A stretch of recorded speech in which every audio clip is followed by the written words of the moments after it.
A very good afternoon to all of you. Mr. Kingsley Jayasinghe was kind enough to say that I'm no stranger to Wycherley, and I would like to say that it is not only a great pleasure to be at a Wycherley school function, but it is also a great honour to be here with you this afternoon. And I'd just like to add to Mr. Kingsley's words about the Cambridge checkpoint tests, and my message is really aimed at parents, teachers and students. The analogy that we like to make is with a doctor's diagnosis. A Cambridge checkpoint test is aimed to diagnose where strengths and weaknesses lie.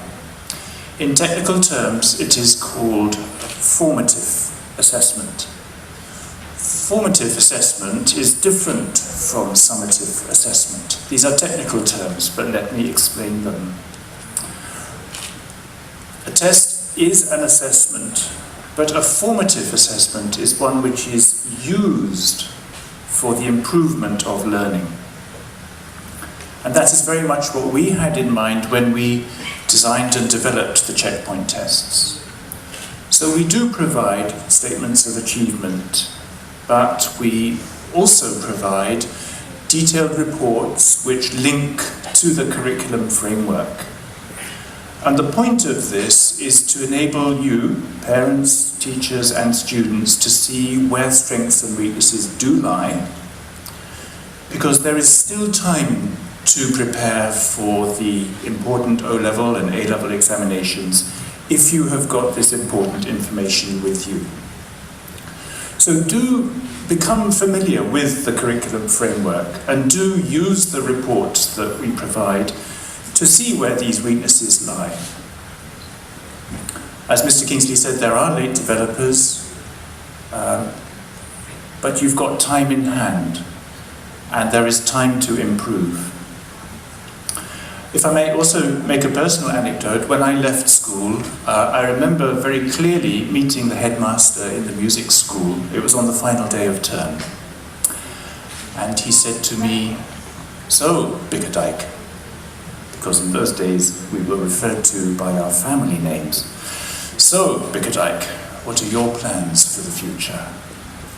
And I said to him, "Sir, I really don't know, and I'm quite worried about it. Other students in my class seem to have a clear idea of what their aspirations and ambitions are. Some of them want to be pilots, others want to become politicians, inevitably there were doctors and engineers, but I hadn't made up my mind. My A-levels were in modern languages." And the advice that he gave to me, which is the advice which I would like to pass on to you, was, in that case, don't worry, but keep your options open. You haven't made up your mind, and there are many other people in a similar situation. It's perfectly natural, and what you should do, therefore, is to go to university or some form of higher education which will allow you to keep your options open, so that when you do make up your mind later on, you have a range of different choices in front of you. And I benefited hugely from that advice. So I would like to say to those of you who are in the process of moving from primary to secondary, or from secondary to advanced, or from school to university, if you haven't yet made up your mind about your future plans, don't worry, but keep your options open. Choose a program which will allow you to make a range of different choices. I think it would be remiss not to mention the recent passing of a great figure of our time, that is Nelson Mandela.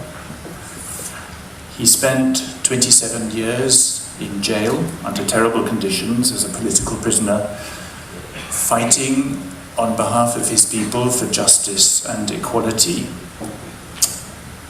only to become an inspiration for all of the world on his release by offering love, compassion and forgiveness to his captors and his enemies. Nelson Mandela knew firsthand the importance of education, because it was ignorance that caused his years of suffering and the suffering of his people. He famously said, "Education is the most powerful weapon which you can use to change the world." Education helped him change this world. And you, students, also have the gift of education. And as the next generation of leaders, thinkers, and doers, we place our trust in you to continue the change that he started. Thank you very much.